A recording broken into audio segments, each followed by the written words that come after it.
Well, it's a good question. I would say that we believe the Act has been successful, and it's part of the reason why. We've got activities that are going out in communities that are also helping contribute to lowering sectarianism. But the contribution I think the Act plays in reducing the incidence of offences, and that communities are being affected by people travelling to and from games in local pubs as well, obviously at the grounds, and we're seeing a vast reduction in the number of cases actually within the football grounds, which is positive.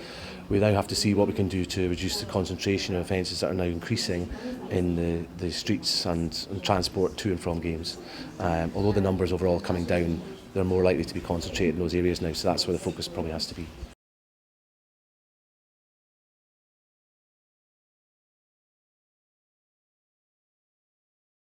Well, I think they're all playing an important role. I think focus has been an important innovation. It's allowing building up a relationship between the police and local clubs and the fans, where they can work with the fans, and that experience of the staff in Police Scotland can then build up knowledge of what's happening at local level, and the key stakeholders, and communication can improve. So that's important.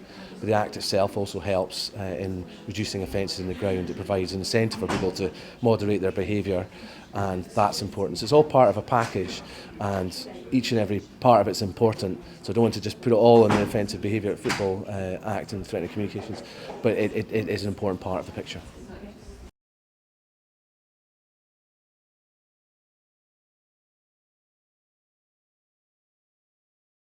The good thing is they play a hugely important role.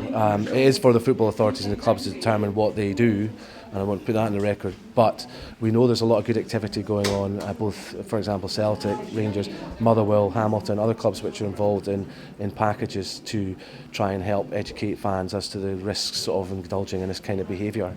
Clearly the Police Scotland, through Focus, do try and work with fans, organisations, the clubs themselves, local stewards, to make sure everyone's aware of what the risks are. And the evaluation evidence does show, well, there's a declaration of some uncertainty. Fans, when they're pushed to it, say they do actually understand what things do constitute an offence, and so therefore there's maybe a bit of doubt there as to the accuracy of that statement. But fans do seem to appreciate what kind of songs, what kind of activities will get them in trouble in general.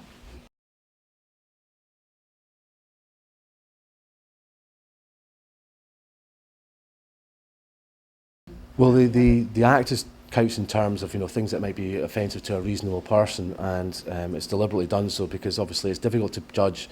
You or I may find something particularly offensive that someone else would not, but the point is we all have to reflect on what we say and what we post online and think, could that be offensive to someone, and think it through. So whether it's racism, homophobia, sectarianism, disability, discrimination, transphobia, there are umpteen different areas where we can cause offence, and we have to think very carefully. The courts are building up a better understanding through case law of what does constitute an offensive act, so people can listen to that, and obviously we're keen to make sure that we give as much advice as we can through organisations like Police Scotland and Focus, but also through the clubs. And I know there's good work the clubs are doing to try and persuade their fans to engage in positive behaviour, celebrate their culture without denigrating others, and that's the basic rule of thumb. You can celebrate your heritage without damaging the interests of others.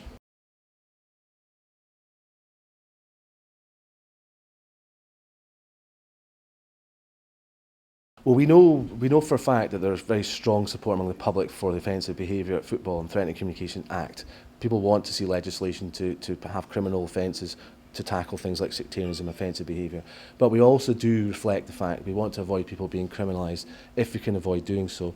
Especially if they're first-time offenders, it's a less serious offence. We don't want someone to have a criminal record which damages their employment prospects, their family's well-being, if we can avoid doing so.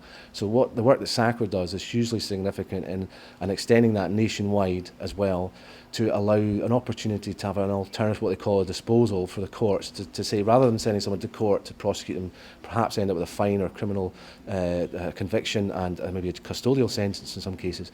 Let's have a look at whether we can educate people as to the harms they cause when they indulge in this behaviour, persuade them that it's no longer acceptable for them to carry on doing so, and give them a second chance. And I think that's why the work that Sacro is doing is so important, and it will address one of the main concerns that fans groups have about criminalising people, perhaps unnecessarily, when they've done something daft, frankly, than than something that's perhaps been deliberately malicious. So this gives us the flexibility, and the Lord Advocate will issue guidelines accordingly about when it's appropriate to use this option, working with Sacro to determine that, and we'll hopefully have a more positive outcome for people.